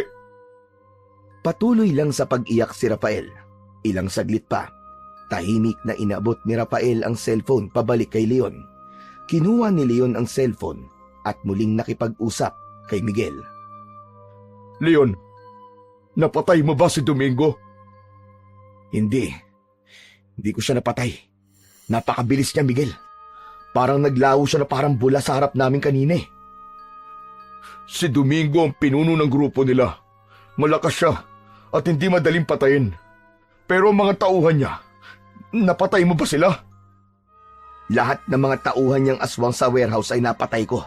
Walang natira ni isa. Mabuti kung ganun. Pero huwag ka magpapakampante ah. Marami pa siyang tauhan. Sigurado kung hindi pa siya tapos sa inyo. Susundan niya kayo, Leon. Gagawin niya ang lahat para makuha ulit si Rafael. Napalunok si Leon, pero nanatili siyang kalmado. Tumingin siya kay Rafael na pagod na sa paglalakad nila ng mabilis. May awang humaplos sa kanya para dito. Miguel, huwag ka mag-alala. Gaya ng sinabi ko, buhay kong dadalhin si Rafael sa'yo. Salamat. Salamat, Leon. Malaki ang utang na loob ko sa'yo. Huwag mo siyang pababayaan. Ikaw na ang bahala sa anak ko. Saka na lang tayo mag-usap. Kailangan na namin makalayo rito ni Rafael. Hindi na hinintay pa ni Leon na magsalita si Miguel at pinutol na niya ang tawag. Mabilis niyang ibinalik sa bulsa niya ang cellphone. Huminto sila sa gilid ng kalsada nang mapansin ni Leon ang ilaw na paparating na taxi. Agad niya yung pinara at tumigil ang sasakyan sa harapan nila. Binuksan ni Leon ang pinto sa likod at inalalayan niya si Rafael na makasakay. Agad siyang sumunod at umupo sa tabi nito. Dalhin mo kami sa pinakamalapit na terminal ng bus. Bilisan mo. Habang umaandar ang taxi, tahimik lang si Rafael. Alam niyang mahaba pa ang biyahe nila at maaaring mas maging delikado ang mga susunod na mangyayari dahil buhay pa si Domingo. Pero pilit na pinatatag ni Leon ang kanyang sarili. Yun ay upang matupad niya ang sinabi niya kay Miguel na buhay niyang maiuuwi si Rafael. Pagdating ng taxi sa bus station ay mabilis na bumaba si Leon at inalalayan si Rafael na dala pa rin ang takot at pagod sa mukha nito. Agad silang nagtungo sa ticket booth upang bumili ng 2 tiket para sa biyaheng papunta sa Ilocos Norte. Nang iabot ng cashier ang mga tiket, ay agad silang pumunta sa bus na kanilang sasakyan. Maraming pasahero sa loob, kaya sa hulihan sila ng bus nakakita ng bakanteng upuan. Inilagay ni Leon ang kanyang bag sa ilalim ng upuan at umupo naman si Rafael sa tabi niya. Habang unti-unting napupuno ang bus ng mga pasahero, tahimik lang si Rafael. Nakayakap ito sa sarili at halatang balisa pa rin. Nang sa wakas ay umandar na ang bus, naramdaman ni Leon ang kaunting ginhawa pero hindi siya naging kampante. Tinignan niya ang bata at bahagyang ngumiti. Rafael, mahaba-haba pa ang biyahe natin. Subukan mo muna magpahinga. Alam kong pagod ka. Hindi po ako makatulog eh. Bakit naman? Wala ka nang dapat ipag-alala. Natatakot po ako. Baka sundan po tayo ni Domingo. Ayoko nang bumalik sa kanila. Rafael, makinig ka. Hindi ako papayag na makuha ka ulit ni Domingo. Hanggat magkasama tayo, hinding-hindi kita pababayaan. Napangiti si Rafael kay Leon na parang sinusukat nito ang kanyang sinseridad. Maya-maya pa ay marahan itong tumango at nahihiyang ngumiti. Sigurado po ba kayo? Siguradong sigurado. Akong bahala sa'yo. Sagot kita. Sa mga salitang yon, tila nagkaroon ng tiwala si Rafael kay Leon. Pumikit ang bata at makalipas lamang ang ilang minuto ay unti-unti nang bumagsak ang ulo ni Rafael hanggang sa mapasandal ito sa balikat ni Leon. Hindi kumilos si Leon at hinayaan lang niya si Rafael na matulog. Tahimik na minasdan ni Leon ang madilim na kalsadang dinaraanan ng bus. Sa isip niya, alam niyang mahaba pa ang kanilang biyahe at maaaring hindi pa tapos ang panganib. Pero nang sandaling yon, tanging kaligtasan ni Rafael ang nasa isip niya. Makalipas ang halos 6 na oras na biyahe, ay unti-unting bumagal ang bus na sinasakyan ni Leon at Rafael. Napatingin si Leon sa labas kung saan mataas na ang araw at nagtaka siya kung bakit biglang huminto ang bus sa gilid ng kalsada. Tumayo ang driver mula sa kanyang upuan at humarap sa mga pasahero. Humingi ng pasensya ang driver. Anito ay may problema ang makina ng bus. Pinababa muna nito ang mga pasahero. Anak nang, kung mamalasin nga naman oo. Tara Rafael, bumaba muna tayo. Bumaba silang dalawa ng bus. Dala ni Leon ang kanyang bag dahil hindi pwedeng mahiwalay yun sa kanya. Maya-maya pa, napansin ni Leon na nakatingin si Rafael sa isang batang lalaki na kumakain ng mais. Nagugutom ka ba, Rafael? Opo, hindi po kasi ako pinapakain ng maayos doon kina Domingo eh. Napansin ni Leon ang mahinang boses ng bata. Halatang gutom na ito. Kaya tumingin si Leon sa paligid.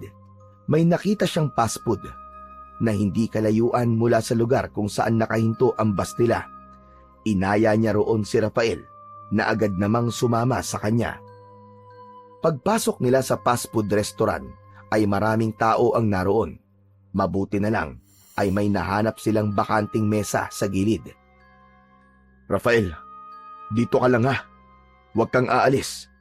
Bibili lang ako ng pagkain natin. Ano bang gusto mo? Chicken po, saka kanin tsaka spaghetti. O sige, ako nang bahala. Hintayin mo ko rito ha. Pumila si Leon at umorder ng pagkain para sa kanilang dalawa. Pagbalik niya sa mesa, agad na sinunggaban ni Rafael ang pagkain na parang matagal nang hindi ito nakakakain. Pambihira. Dahan-dahan lang, Rafael. Baka mabulunan ka niyan. Ang tagal na po kasi, simula nang huli po ako nakakain eh. Pasensya na po. Ay, grabe. Grabe pala talaga ang ginawa sa'yo na Domingo, no? Mabuti na lang talaga at wala ka na ron. Baka kapag tumagal ka pa ron, baka papatayin ka na rin nila. Hindi po nila gagawin yun. Ang balak po kasi nila sa akin ay pahirapan ako at habang buhay na ilayo sa papa ko. Natigilan si Leon sa sinabi ng bata.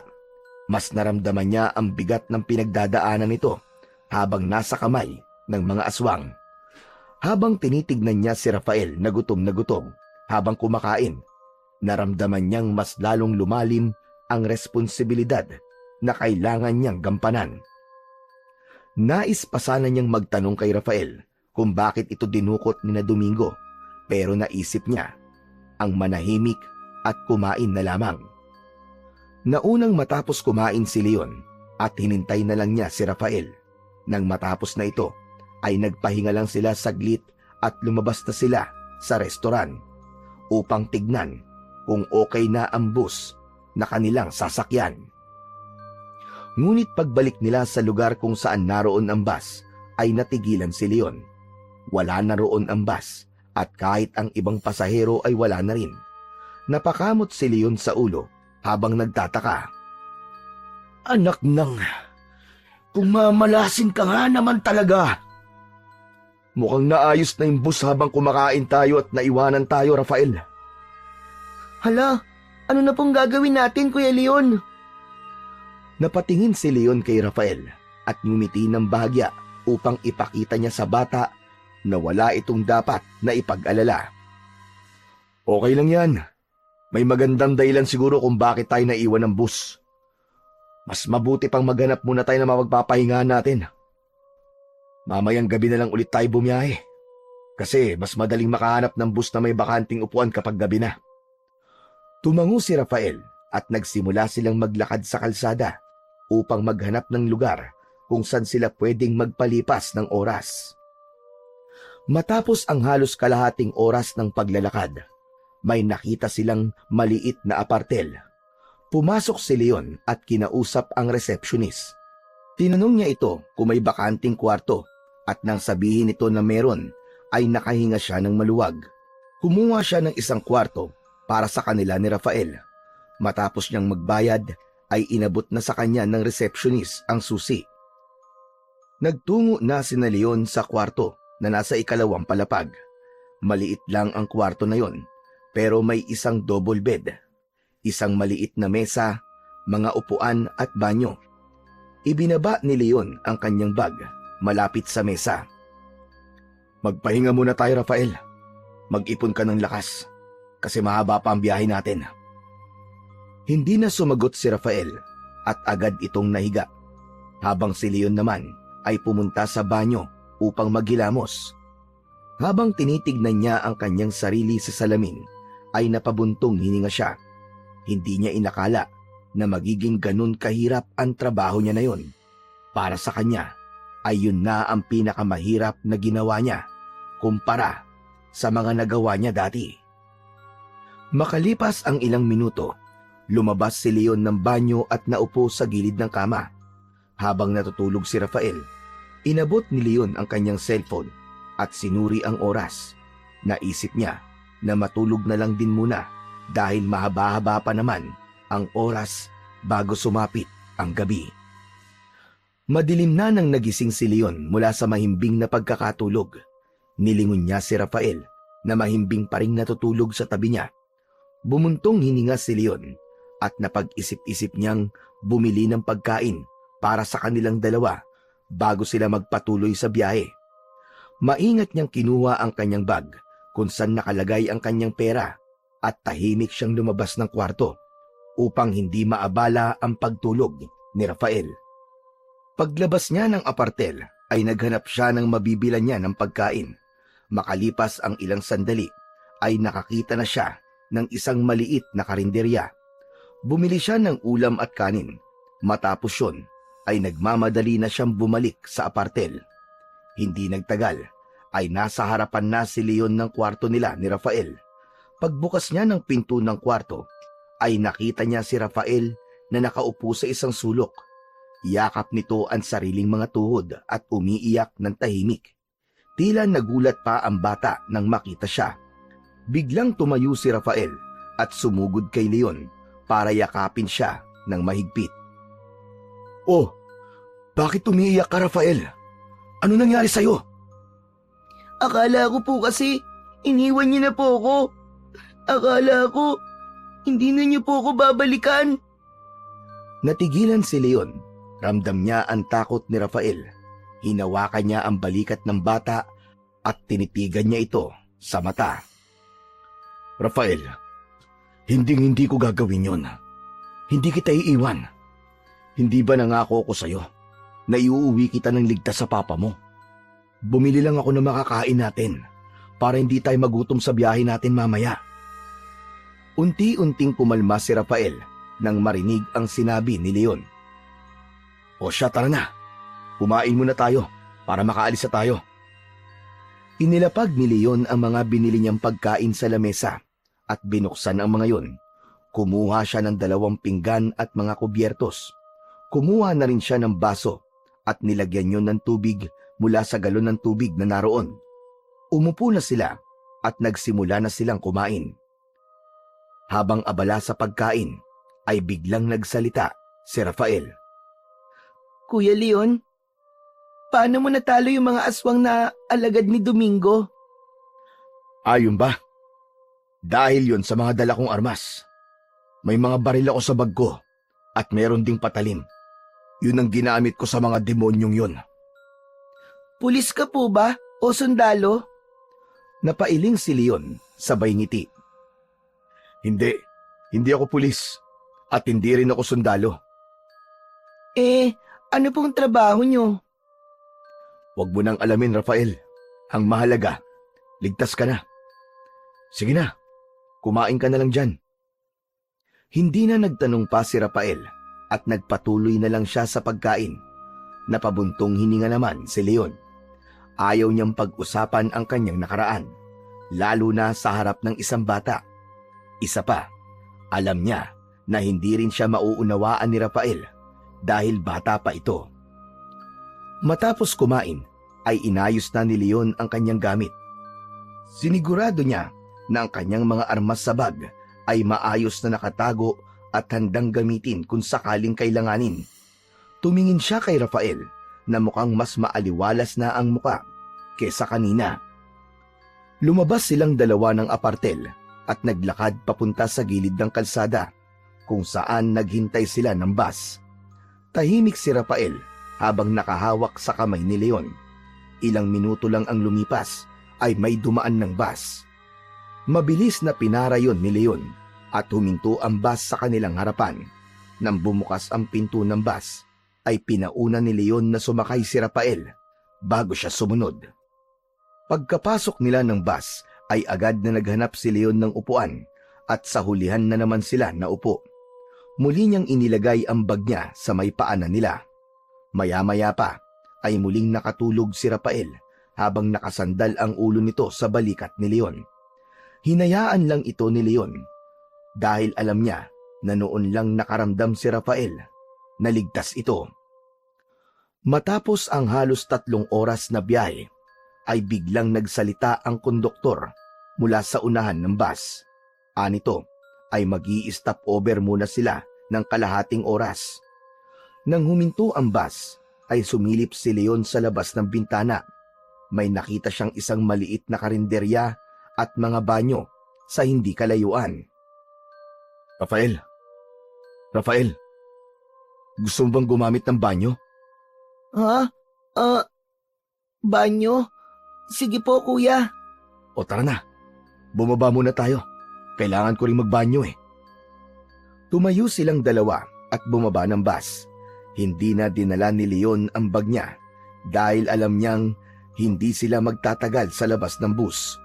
Ang tanging dala niya ay ang kanyang army knife na nakasuksok sa gilid ng kanyang pantalon. Pagdating nila sa banyo ay meron dong 3 pinto para sa cubicle at may isang hanay ng urinals. Walang masyadong tao sa loob nun, maliban sa isang lalaking lumabas din kagad. Pumasok si Leon sa isang cubicle at isinara ang pinto, habang si Rafael naman ay tumayo sa harap ng urinal. Makalipas ang ilang minuto, narinig ni Leon ang boses ni Rafael sa labas ng cubicle na kinaroroonan niya. Kuya Leon, tapos na po ako. O sige, bumalik ka na sa bus. Hintayin mo na lang ako ron ha.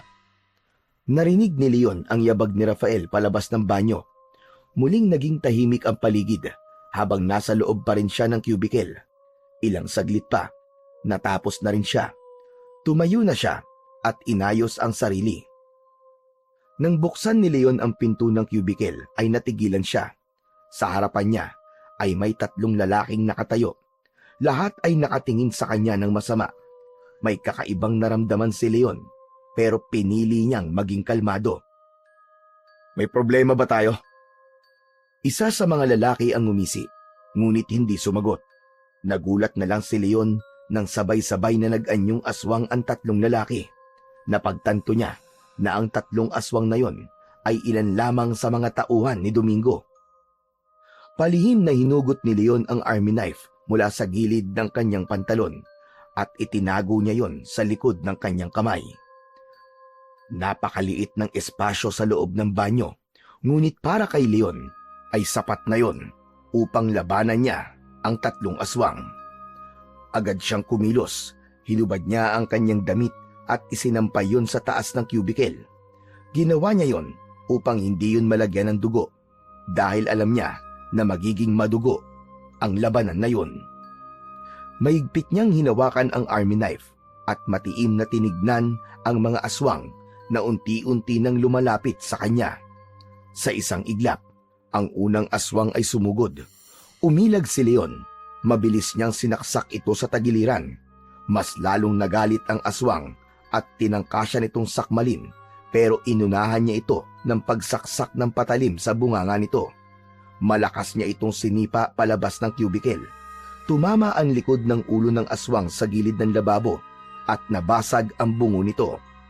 Hindi na naghintay ang 2 pang aswang at magkasabay na umatake ang mga yon kay Leon. Hinawakan ng isang aswang ang balikat ni Leon, ngunit mabilis siyang yumuko upang makaiwas sa mga kuko ng aswang. Umikot siya patalikod dito at mabilis na tumayo. Tumama ang ulo niya sa baba ng aswang.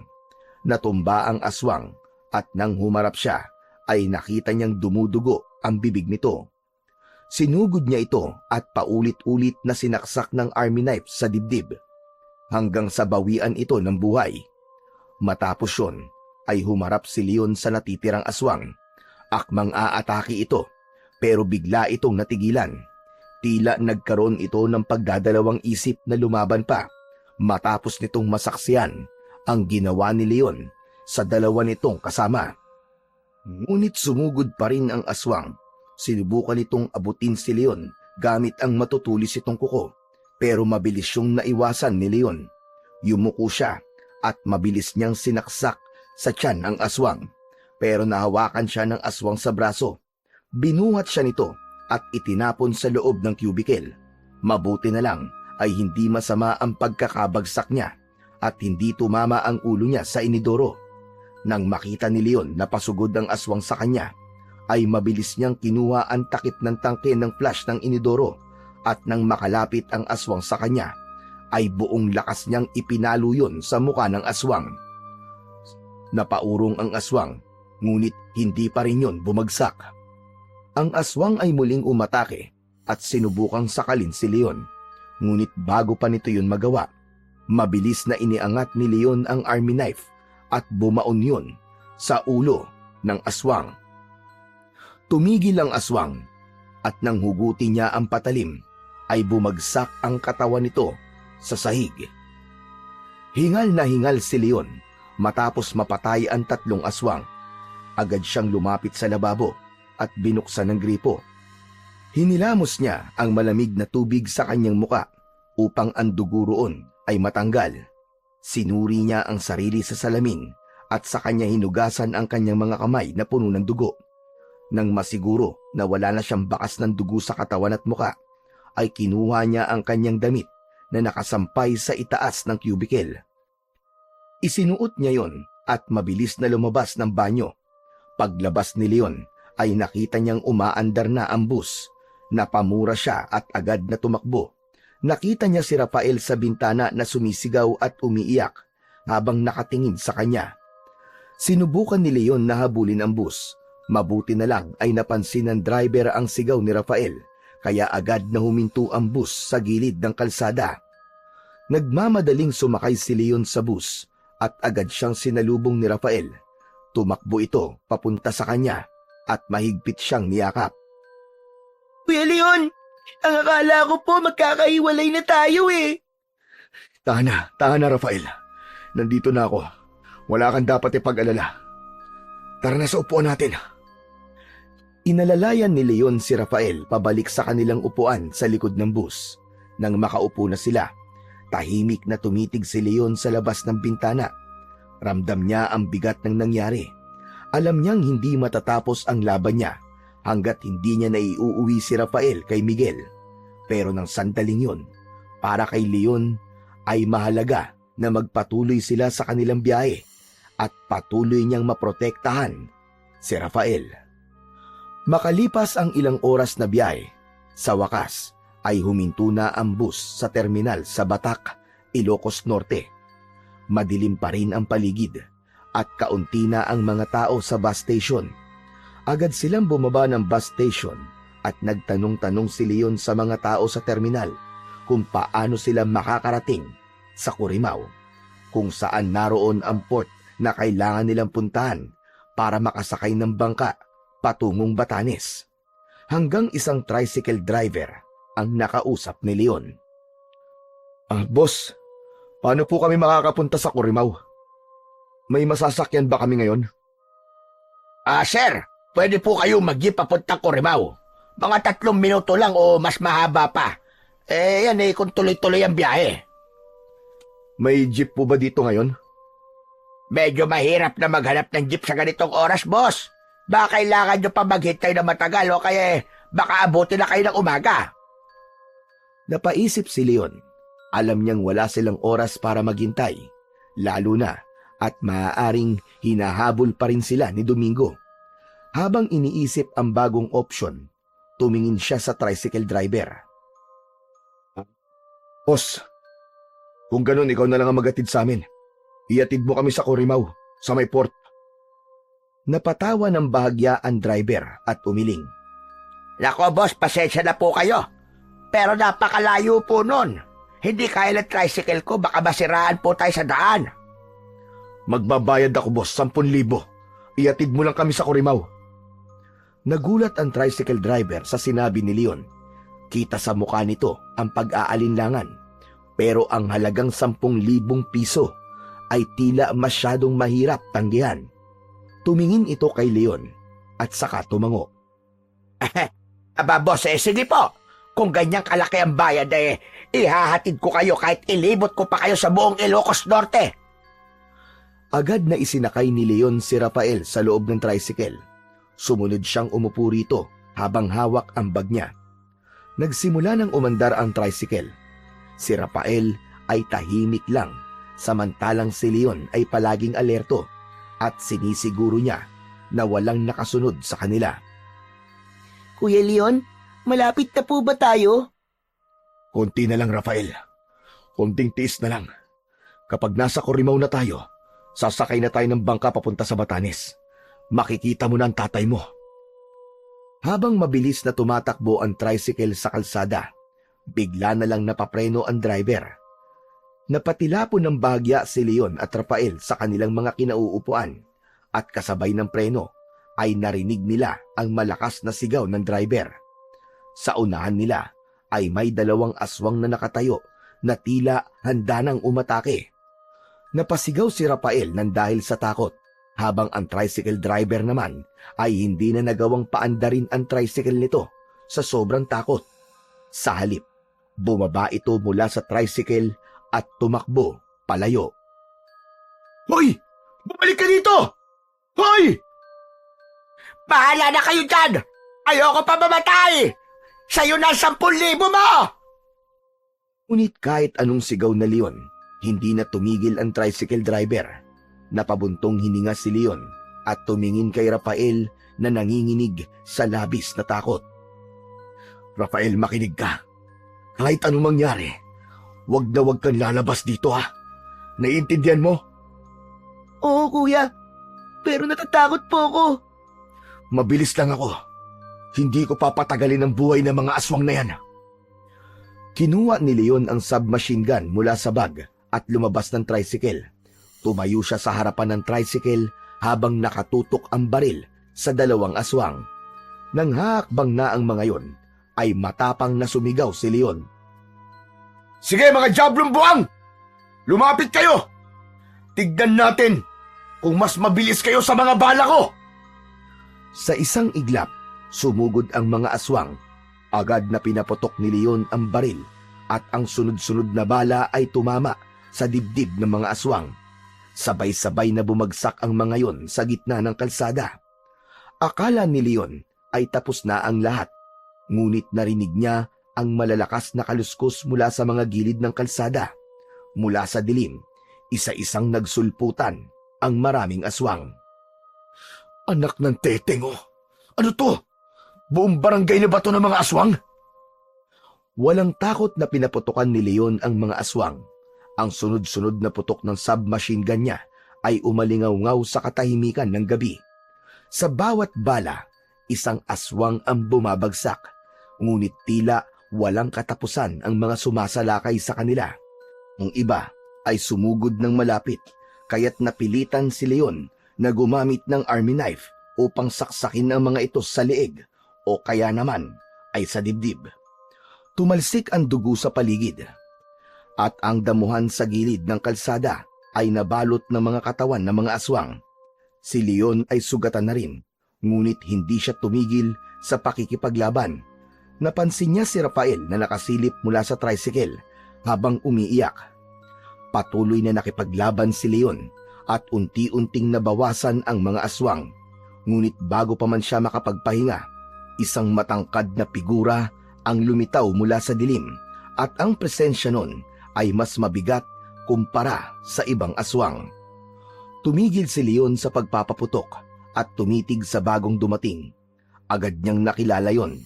Yun ay walang iba kung hindi si Domingo, ang pinuno ng mga aswang. Bravo! Bravo! Napakahusay mo talaga, Leon Verdugo. Halos lahat ng tauhan ko ay napatay mo. Pero huwag kang masyadong maging kampante dahil hindi pa tapos ang laban natin. Kung hindi ka mapapatay ng mga tauhan ko, ako mismo ang gagawa nun. Ang dami mo pagsatsat. Sige, subukan mo. Tignan natin kung sino mamamatay sa ating dalawa. Bibigyan pa kita ng pagkakataon, Leon Verdugo. Ibalik mo na sa akin ang bata at patatawarin kita. Iwan mo na siya sa akin at makakaalis ka ng buhay. Sa tingin mo, Ungas, matapos na mga pinagdaanan namin, ay ibibigay ko siya sa'yo ng ganong kadali? Hindi mo siya makukuha sa akin. Ibabalik ko siya sa tatay niya at hindi sa'yo. Sigurado ka bang kaya mo akong talunin? Wala kang ideya kung gaano ako kalakas. Huwag mo nang gawing mahirap ang lahat ng ito, Leon. Kung gusto mo ang bata, dadaan ka muna sa bangkay ko. Matigas ka, Leon Verdugo.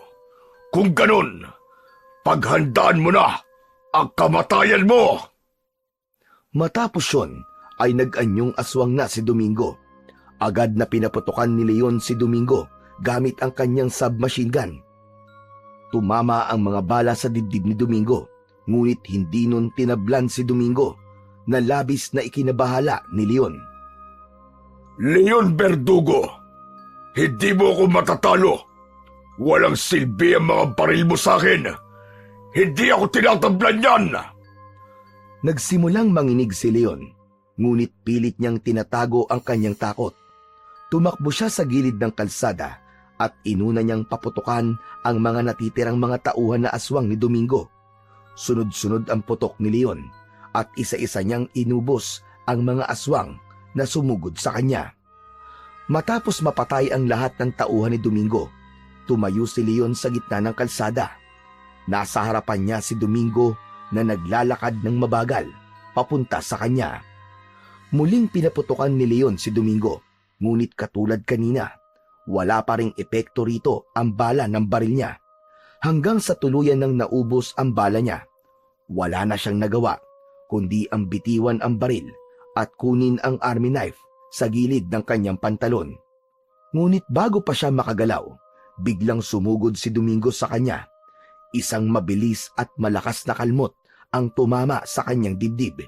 Sinundan pa yon ng isang napakalakas na suntok, dahilan upang literal na lumipad si Leon at bumagsak sa lupa. Habang pilit siyang bumabangon, biglang sinakmal ni Domingo ang kanyang balikat. Ramdam ni Leon ang matutulis na ngipin ng aswang na bumaon sa kanyang laman. Napasigaw siya ng malakas nang dahil sa sakit. Narinig niya ang boses ni Rafael na sumisigaw mula sa loob ng tricycle. Kuya Leon! Kuya Leon! Tumakas ka na, Rafael! Tumakas ka na! Takbo! Ngunit laking gulat ni Leon nang makita niyang lumabas si Rafael mula sa tricycle. Sa ilalim ng liwanag ng buwan, biglang nagbago ng anyo ang bata. Ang kanyang mga mata ay nagkulay pula na parang nagliliyab sa galit. At ang kanyang maliit na katawan ay tila nagkaroon ng kakaibang lakas. Sa isang iglap ay naging aswang ang batang si Rafael. Sumugod ang aswang na si Rafael kay Domingo. Tumalon ito ng mataas at kinagat nito sa batok si Domingo. Napasigaw sa sakit si Domingo at binitiwan si Leon. Biglang hiniklas ni Rafael ang laman mula sa batok ni Domingo. Mabilis na sumampa si Rafael sa balikat ni Domingo at gamit ang matutulis itong kuko ay sinaksak nito ang leeg ni Domingo ng paulit-ulit hanggang sa tuluyan ng bawian ng buhay si Domingo. Nanatiling nakaupo sa kalsada si Leon. Nang may masmasan ay marahan siyang tumayo habang hawak ang dugo ang balikat. Nagsimulang maglakad si Rafael palapit sa kanya habang unti-unti itong nagiging tao. Wag! Wag ka nalapit! Wag ka nalapit! Kuya Leon, hindi po kita sasaktan. Aswang ka rin pala. Bakit hindi mo sinabi? Saka, bakit hindi ka pa naging aswang kanina? Bakit hinayaan mo kung makipaglaban na mag-isa sa napakaraming aswang? Kuya Leon, ayaw kasi ng papa ko na nag-aanyong aswang ako hanggat maaari. Pero, nakita ko na kailangan mo ng tulong. Ayokong mamatay ka, Kuya Leon. Sa pagkakataon na yon, Napagtanto ni Leon na wala siyang dapat ikatakot kay Rafael. Kung may balak itong masama sa kanya, ay marami na itong pagkakataon para gawin yon, pero hindi siya nito sinaktan. Pasensya ka na, Rafael, ah. Nagulat lang ako na aswang ka rin pala. Pero huwag ka mag-alala, okay na ako. Malaki naman ang tiwala ko sa'yo. Pasensya na rin, Kuya Leon, ha? Tumango si Leon, saka huminga ng malalim. Pinasakay muli ni Leon si Rafael sa tricycle at sa pagkakataon na yon ay siya na mismo ang nagmaneho nun dahil tinakbuhan na sila ng tricycle driver. Sa oras na yon ay kampante na siya dahil alam niya na wala na si Domingo. Wala nang hahadlang sa kanya para madala niya ang batang si Rafael sa tatay nitong si Miguel. Pagkarating ni na Leon at Rafael sa port ng Corimao, ay kinailangan pa nilang maghintay na sumapit ang 8:00 ng gabi dahil yun ang oras ng pag-alis ng malaking bangka na sasakyan nila papunta sa Basco, Batanes. Kaya naman, nag-check-in na muna sila sa isang maliit na motel malapit sa port at bumili na rin si Leon ng bagong damit. Bago sumapit ang 8:00 ng gabi, ay bumalik na sila sa port at sumakay sa malaking bangka. Naging napakahaba ng biyahe nila sa karagatan at inabot sila ng halos 18 oras. Nang makarating na sila sa port sa Basco, ay doon na tinawagan ni Leon si Miguel upang ipaalam sa kanya na naroon na sila ni Rafael. Makalipas lamang ang ilang minuto, dumating si Miguel sakay ng isang kotse. Agad na bumaba si Miguel at tumakbo papunta kay Rafael. Tumakbo rin si Rafael at sinalubong ang ama ng isang mahigpit na yakap. Kapwa umiiyak ang dalawa sa labis na kasiyahan. Tahimik lang na pinanood ni Leon ang dalawa habang bakas sa kanyang muka ang labis na kasiyahan. Matapos yun ay lumapit si Miguel kay Leon at inilapag nito sa paanan niya ang isang itim na bag. Leon, maraming salamat. Hindi ko alam kung paano kita pasasalamatan. Ito ang ipinangako ko sa'yo. Ito ang natitirang bayad ko sa'yo. Gaya na ng pag-usapan natin. Maraming salamat din, Miguel. Masaya ako. Naligtas kong naibalik sa'yo si Rafael. Nabanggit sa akin ni Rafael na siya ang pumatay kay Domingo. Ibig sabihin, alam mo na kung ano kami. Oo, Miguel. Pero wala kang dapat ipag-alala. Safe sa akin kung ano kayo. Pero, bakit ba dinukot ni Domingo si Rafael kung pare-parehas lang pala kayong aswang? Kapatid ko si Domingo. Tumiwalag kami ng pamilya ko sa kanyang grupo dahil ayaw na namin pumatay ng tao. Nagalit siya sa desisyon namin. Kaya't bilang ganti, kinuha niya si Rafael para parusahan kami. Lumapit si Rafael kay Leon at niyakap siya nito. Kuya Leon, salamat po sa lahat.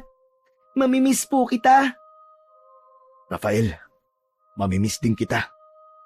Pero pangako, kapag nagkaroon ako ng pagkakataon, dadalawin kita rito.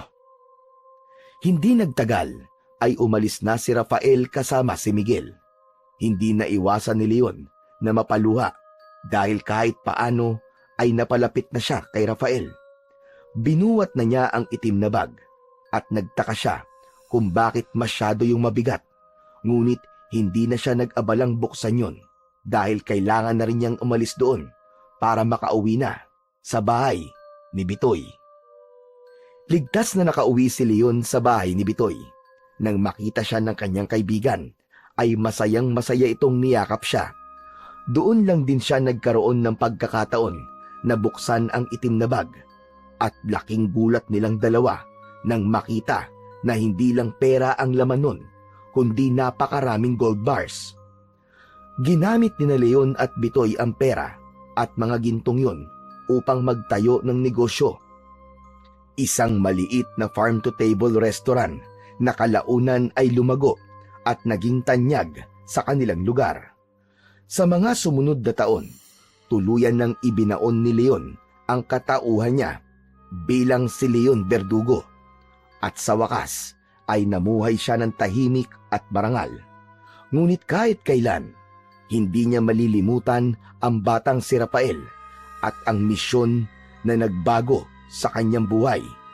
Dahil isa yung paalala na kahit ang pinakamadilim na bahagi ng nakaraan ng isang tao ay maaaring maging tulay para sa mas mabuting kinabukasan.